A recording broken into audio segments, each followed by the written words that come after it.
Bueno, en primer lugar quiero decir que enhorabuena una vez más a la organización del Festival de Cine Documental Cinematográfico Espiello, porque es un auténtico lujo tener una cita anual de este nivel y además con la participación que me consta que está teniendo esta edición, que si no me equivoco es ya la 17ª, o sea, todo un récord y por tanto una felicitación merecidísima.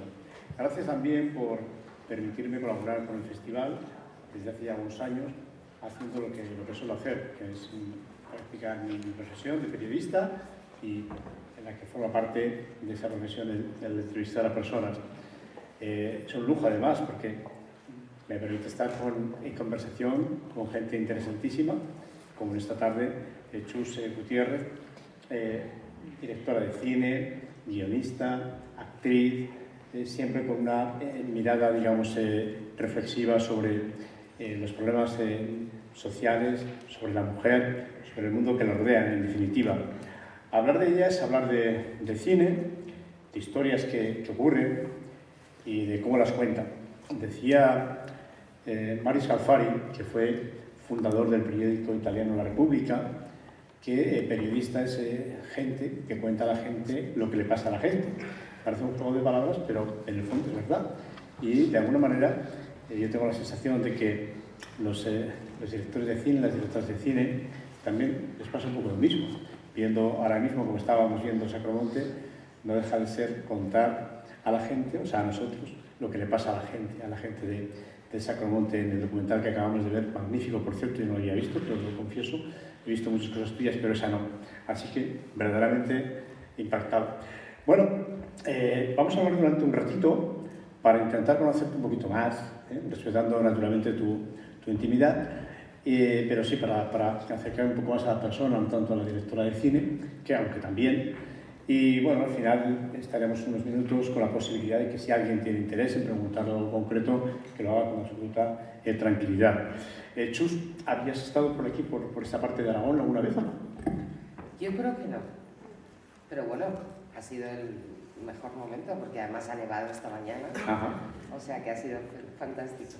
Yo no sé si tú eres consciente de que estás en una de las zonas más representativas de esto que se ha dado en llamar la España vacía o la España vaciada. ¿Qué te dice a ti todo esto de la España vaciada?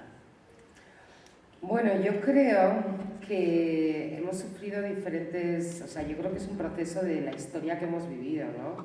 El abandono de los lugares más rurales por las ciudades, ¿no? Yo, de alguna manera lo entiendo porque quiero decir que ha habido un momento en el que el desarrollo estaba en otros lugares, ¿no? Pero yo también estaba hablando con la gente y lo que está pasando ahora también es un proceso inverso, ¿no? Yo creo que está empezando a volver gente a los lugares rurales porque, no sé, hay más posibilidades. El hecho, yo creo que Internet ha ayudado a eso también, las comunicaciones están mejor, entonces, bueno, yo creo que, a ver, yo entiendo, yo no sé, he sido una mujer joven y entiendo que cuando eres joven tienes tantas inquietudes, tienes tanta necesidad de vivir experiencias y igual el lugar en el que estás no te lo permite. Entonces, entiendo perfectamente irte a un lugar, ¿no?, más grande. La polis, al final, se inventó por algo, ¿no? Porque es verdad que es un lugar, las ciudades son lugares donde eres más anónimo, donde te permite eres más libre porque no está la mirada del otro. Entonces yo lo entiendo, pero es verdad, por ejemplo yo, fíjate, una mujer de la polis total, acabo de tomar la decisión de que me voy a vivir a un pueblo, ¿no? Sí. Sí, no sé si cómo lo voy a llevar, tengo dudas, pero creo que, bueno, que estas cosas de ida y vuelta, pues yo creo que estamos en un buen momento para que los jóvenes vuelvan, que hagan proyectos, que se inventen cosas. Y yo creo que, bueno, la España rural sí que te ofrece otra forma de vivir, ¿no? Hay quien dice que efectivamente hay carencias, hay déficits de infraestructuras, de comunicación, de telecomunicaciones, pero que sobre todo hay déficit de gente que quiera volver a vivir a los pueblos. a lo mejor también eso hay que tenerlo en cuenta, que no solamente es una cuestión de falta de posibilidades, sino también de gente que quiera dar un paso como el que acabas de decir que has dado, ¿no? Hombre, yo creo que lo más importante al final de la vida es con quién te comunicas, ¿no? O sea, tengo un amigo que me dijo, porque yo estaba ahí dándole vueltas a esta idea de irme a vivir fuera de Madrid, y me decía, a ver, Chus, lo único importante es que haya gente cerca de ti que tenga la misma locura que tú, ¿no? Entonces yo creo que eso al final es lo importante, no es tanto el lugar, sino la gente que te rodea, la gente con la que puedes levantarte por la mañana y tener una charla, ¿no? O sea, al final necesitamos tanto a los otros, ¿no? Que eso es lo más importante. ¿De dónde viene toda esa vena creativa, artística, de familia? ¿Hay tradición familiar? Pues mira, tradición familiar no había, pero yo pertenezco a una familia donde éramos 7 hermanos y hermanas. Mis padres eran lo que mejor me han enseñado a hacer mis padres es a organizar fiestas. O sea, yo puedo organizar una fiesta para 200 sin ningún problema, incluso cocinando. ¿Para 200? O 200 o 500, o sea, lo puedo hacer. Entonces yo creo que esta cosa de la familia, de las fiestas, mi madre siempre nos decía, bueno, vamos a hacer una fiesta, ¿qué habéis organizado? Tenéis que hacer un teatrillo, ¿no? Entonces nos tenía ahí a los 7 organizando teatrillos, canciones. Entonces, bueno, pues yo creo que eso nos marcó.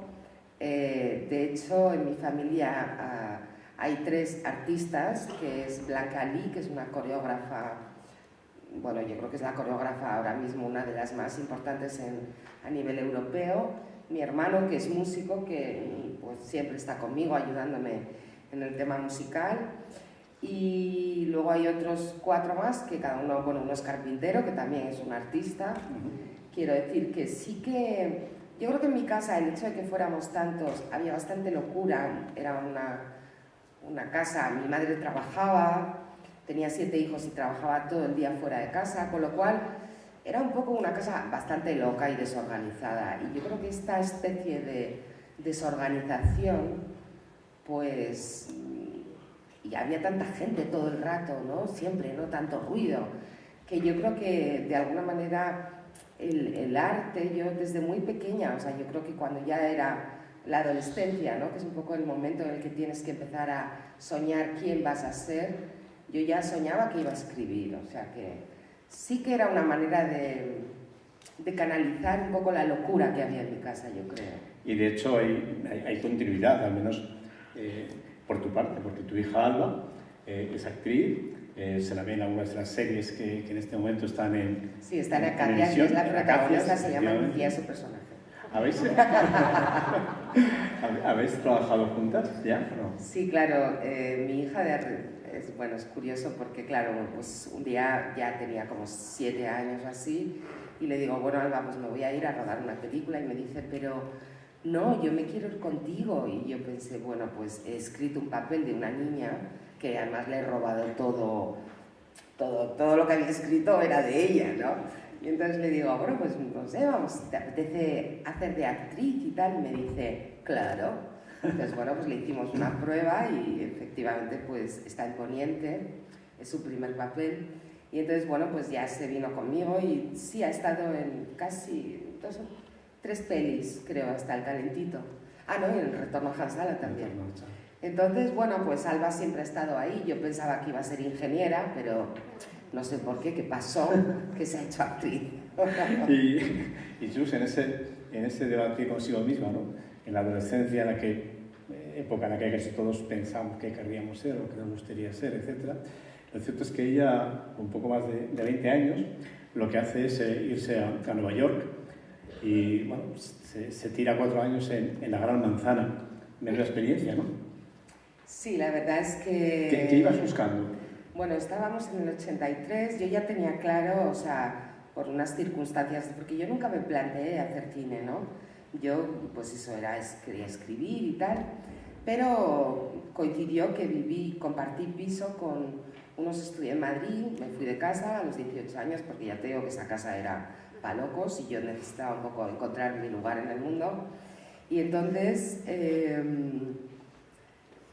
Pues compartí piso con unos estudiantes de imagen y sonido, en esa época se llamaba así esa carrera, comunicación audiovisual ahora. Y entonces pues mi madre siempre nos dijo, una mujer tiene que hablar inglés, tiene que saber conducir y qué más, y escribir a máquina. Entonces yo estaba en el momento de aprender a escribir a máquina. Y entonces pues uno de mis compañeros de piso me dijo, ay, pues tengo que pasar este guión a máquina, y yo le dije, pues mira, dámelo y yo te lo paso, así práctico. Y entonces, efectivamente, me puse a practicar y dije, uy, qué curioso, ¿no? Esto es como una historia, pero no es un texto literario, pero cuenta una historia. Bueno, entonces ahí empezó todo, ¿no? Y entonces yo ya decidí que me quería ir a estudiar cine a Nueva York. Mi hermana Blanca ya estaba allí, estaba estudiando en la escuela de Martha Graham. Y entonces pues me fui para allá y bueno, yo creo que era el 83, estábamos en un mundo diferente, era un mundo en el que pues no teníamos nada, o sea, vivíamos pues con muy poco dinero. En Nueva York te permitía trabajar de camarera 3 días o 4 a la semana y sobrevivir con ese dinero. Nueva York en ese momento era muy underground, era una ciudad muy destruida, había muchísimos edificios incendiados porque los dueños de los edificios los incendiaban a posta para cobrar el seguro. Era una ciudad muy, muy peligrosa, había muchísimas drogas, no sé, era una ciudad muy salvaje y lo que yo aprendí en esa ciudad fue que claro, yo venía de España, que en España era, pues quiero hacer una película, y la gente te decía, estás loca, no vas a poder, es imposible. Y en Nueva York es todo lo contrario, ¿no? Es, quiero hacer una película, y te decían, bueno, ¿y cómo has pensado hacerla, no? ¿Qué necesitas, no? Entonces era un poco yo ahí aprendí eso, ¿no? Que realmente si tú quieres hacer algo, puedes hacerlo. Y de ahí viene tu primera película, Sable. Sí. De alquiler. Que va un poco en esa línea bueno, una especie de ópera prima, de iniciarse en ese mundo underground de Nueva York del 83, que, hombre, si no recuerdo mal, estaba Reagan de presidente americano. Exactamente. Que no era Trump, pero casi. Yo tenía un amigo que hacía grafitis y nos hizo unas camisetas con la cabeza de Reagan cortada y llena de sangre y tal. Llevábamos esas camisetas. Era Thatcher y Reagan, ¿te acuerdas? Thatcher y Reagan, efectivamente.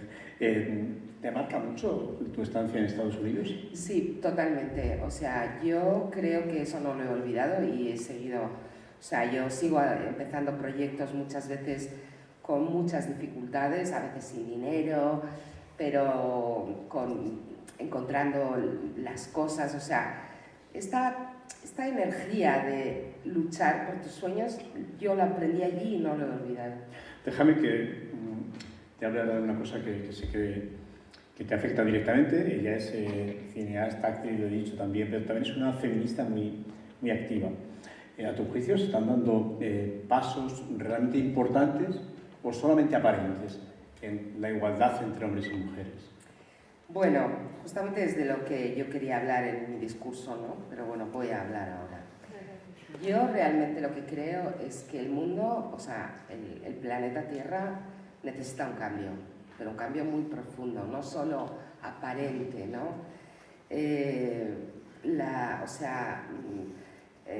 Hemos como destruido muchísima parte de los recursos, el sistema en el cual nos hemos instalado, que es el capitalismo salvaje, el sistema productivo creo que está dejando de funcionar. Creo que realmente tenemos que plantearnos muchas cosas, pero en profundidad. Y entonces yo creo que aquí el papel de las mujeres es fundamental, porque realmente no es como decir, ay, queremos la igualdad. Bueno, por supuesto que queremos la igualdad, ¿no? Pero realmente, ¿qué significa querer la igualdad? Querer la igualdad significa que queremos contar con la mitad de la población que tiene una experiencia. Las mujeres son gestoras, han hecho milagros con los recursos que tenían, son las que cohesionan la tribu, la familia, la sociedad. Es el trabajo invisible las mujeres tienen un poder increíble y de hecho ahora mismo estoy rodando un documental y me ha sorprendido mucho porque una de las partes que estamos rodando es en la calle haciendo una pregunta muy tonta y muy sencilla, pero da como respuestas curiosas, ¿no? Y bueno, les preguntamos a los hombres y a las mujeres qué les gusta de cada uno, ¿no? Y los hombres, curiosamente, siempre responden qué es lo que más les gusta de las mujeres y todos dicen su fortaleza, ¿no? La fortaleza, la fuerza que tienen las mujeres para realmente llevar a cabo, ¿no? su papel en el mundo. Entonces yo realmente lo que creo es que los cambios que estamos viendo son totalmente aparentes. Es verdad que sí están pasando cosas y están cambiando cosas, pero realmente lo que yo pienso que el tema de la igualdad, el tema de compartir el poder, porque lo importante es el poder no es por tener el poder y ser la jefa, que eso es lo menos importante, el poder es decidir dónde se pone y se utiliza el dinero de todos para mejorar la sociedad que tenemos. Entonces es ahí donde tienen que estar las mujeres, decidiendo dónde se incide para realmente construir una sociedad mucho más igualitaria y mucho más justa y más ecológica y más teniendo en cuenta el lugar en el que vivimos, cuidarlo y protegerlo, porque si no, vale, nuestra generación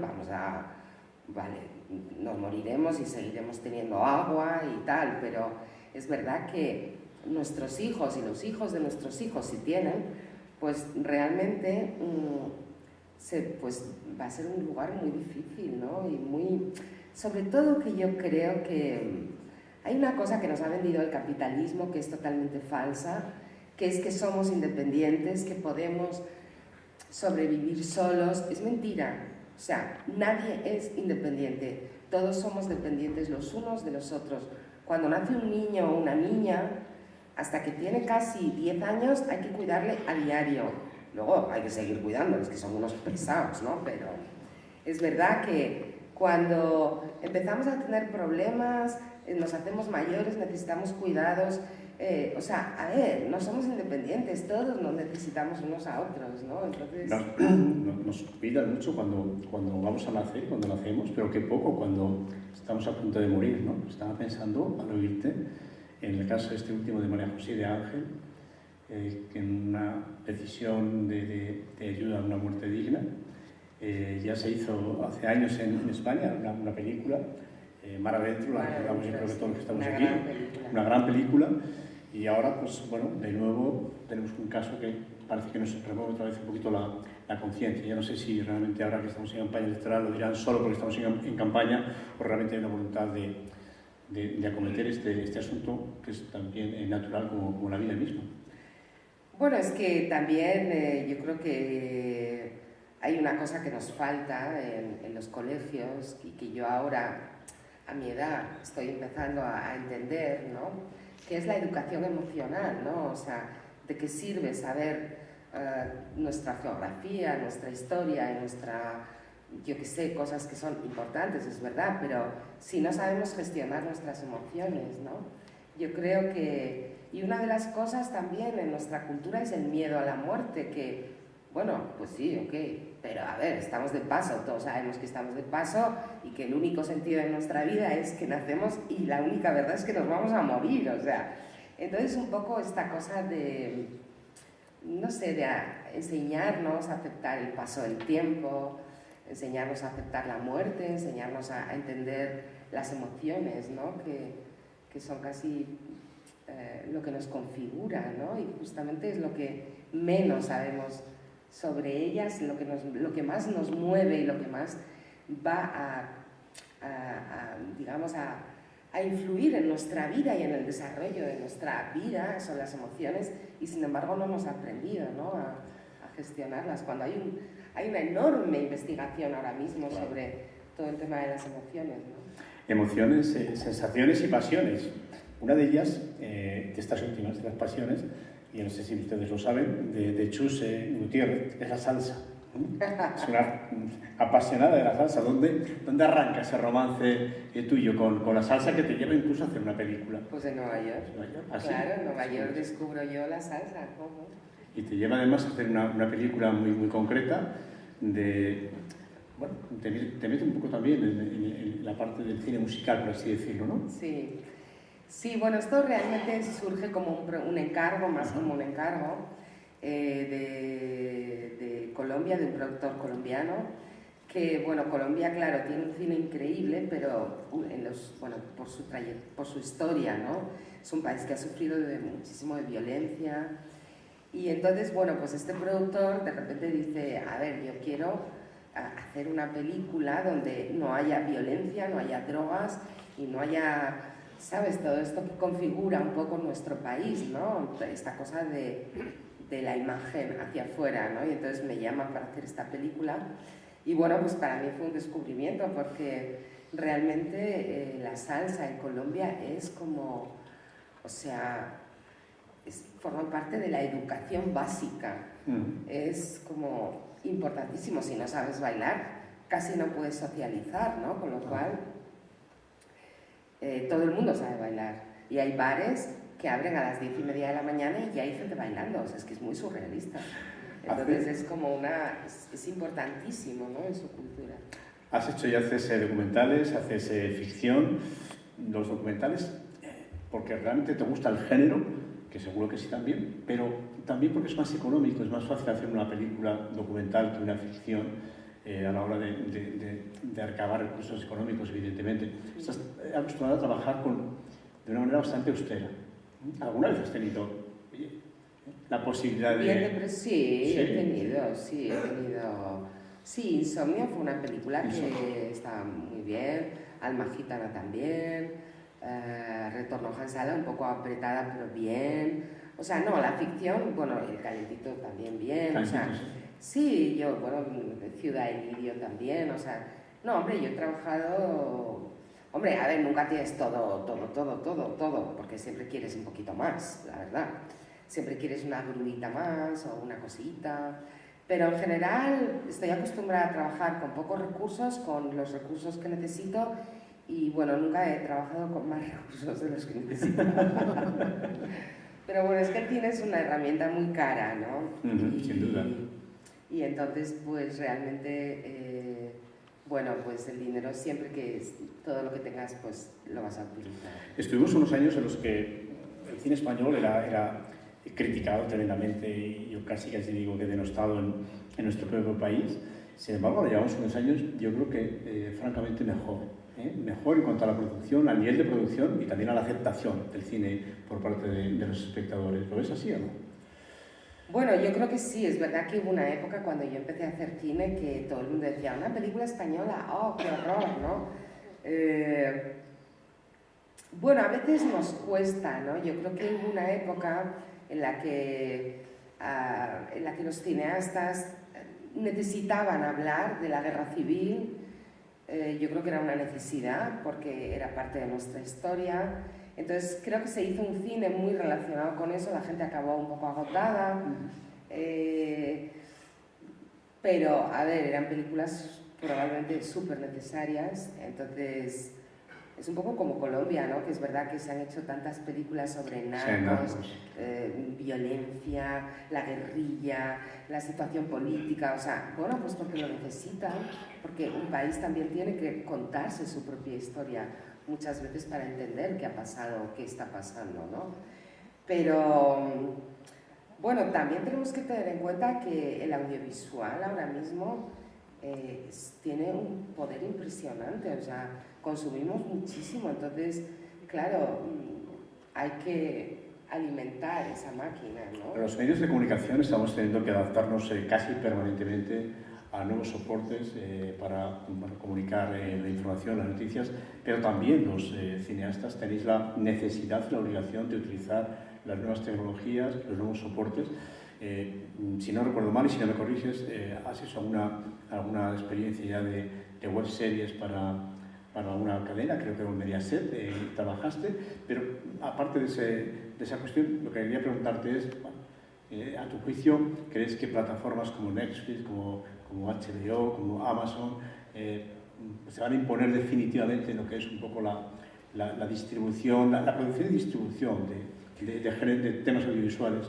Pues probablemente tengan un poder importante, muy importante, de hecho ya lo tienen. Y esto es positivo y negativo, como todo, ¿no? Lo positivo es que están dando mucho trabajo, que se está haciendo muchísima producción. Lo negativo es que ellos van a ser los que van a decidir lo que se haga y lo que no se haga. Entonces, a ver, no sé muy bien cómo vamos a convivir todos, ¿no? Porque, claro, si ellos imponen el criterio, estamos como siempre, ¿no? Que se hará lo que a ellos les parece bien. Y bueno, pues pueden cambiar de opinión, o sea, pueden decidir, pues ahora solo nos interesan los thrillers, y entonces tengamos que hacer todos thriller, o digan, pues no, este tipo de contenido no me interesa. Entonces, yo lo que siempre digo es que hay que intentar mantener la diversidad, o sea, que puedan convivir pues estas grandes plataformas que ya son imparables, pero que también puedan convivir los productores medianos, los más alternativos, los productores nacionales de cada lugar, o sea, que en cada país el cine tenga su propia fuerza, ¿no?, para hacer sus propios contenidos, ¿no? Yo tengo muchísimas más cosas que preguntarle a Chus. Podemos estar aquí hablando seguramente muchísimo rato, pero Patricia me ha puesto una hora límite y estamos en ella.